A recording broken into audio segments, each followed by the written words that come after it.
I had a couple of sirloin steaks and I can't feed a family of 4, so I thought Philly cheesesteaks would be the way to go. Now I usually do use ribeye steak, which I prefer, but sirloin steaks will work just as well. Start by cutting your steak into thin strips, and just a quick tip, it's easier to cut thin strips when they're frozen. As you can see, 2 steaks can get you quite a bit of beef. This is almost 2 pounds. After rinsing them, place them on a pan and then pat them dry to remove any moisture. For my seasoning, I start with salt and pepper. Now you can keep it at just salt and pepper, but I like to add a few extras. I go in with a little bit of garlic powder. I also like to add thyme and rosemary, which go great with steak. However, feel free to use your favorite seasoning. Cut half of a medium onion into thin, even slices. Using a red and green bell pepper will make a more colorful sandwich. However, you can stick to one color. You want to cut the ends and remove the seeds and membranes from the inside, then slice into long thin strips. Next, I use 3 fresh garlic cloves. Give them a quick whack and then start chopping away. I usually get my hoagie rolls from the bakery section of my grocery store. You want to cut them in half, but not all the way through, just enough to open them up. Add butter or margarine before toasting. Spread them apart on your sheet pan so they get nice and toasted in the inside. We'll set these aside until we're ready to put them in the oven. To a large pan, add 2 tablespoons of olive oil. Add your onions and bell peppers. For our seasoning, we'll start with salt and pepper. Then you want to add your 3 cloves of garlic. Let's give this a quick mix. I'm going to turn my heat down to about number 5, medium heat. Next, we're going to add 2 tablespoons of Worcestershire sauce, which has a tangy flavor with notes of umami, sweetness, and acidity. The correct pronunciation of this British sauce is Worcestershire sauce. Now think about it. When's the last time you said New Hampshire? It's New Hampshire. Worcestershire. You want to saute them until they're nice and tender. Then place them on a plate temporarily. Now, I personally like mushrooms on my Philly cheesesteaks. You don't have to add them, but I'm going to make some really quick. I do have a daughter that doesn't like mushrooms, so this is why I'm making them separately.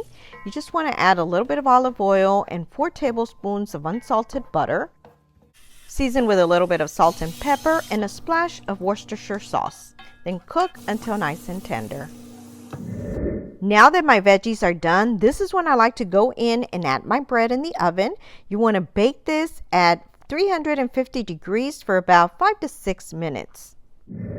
In the meantime, we're going to cook our steak. Now to my pan, I added 2 tablespoons of olive oil. Make sure your pan is nice and hot. Once you start seeing it lightly smoke, you want to add your steak. Try not to overcrowd it. We want to try and get a little bit of a browning on each side. You want to cook for at least about 2 minutes on each side. After about 2 minutes on each side, you want to add back your veggies.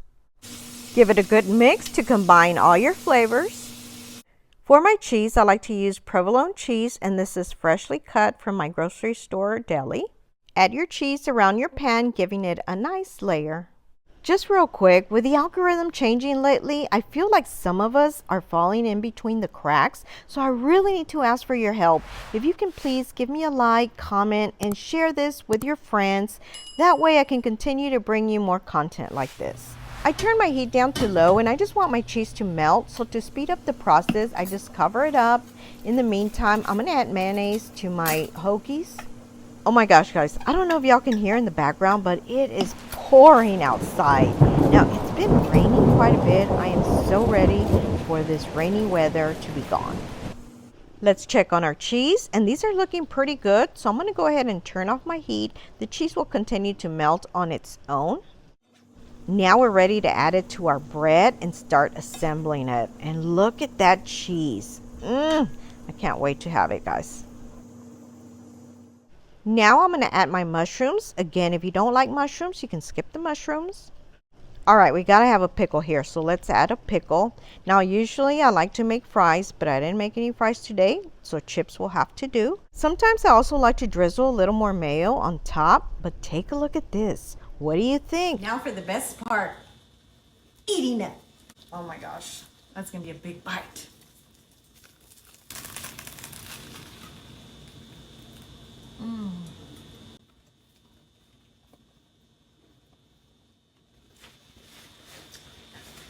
So good.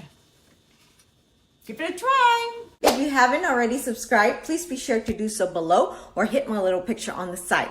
Also, don't forget to hit the little bell to get notified of all of my new videos. And please be sure to check out these links on the side. Share with your friends. Thanks for watching and your support.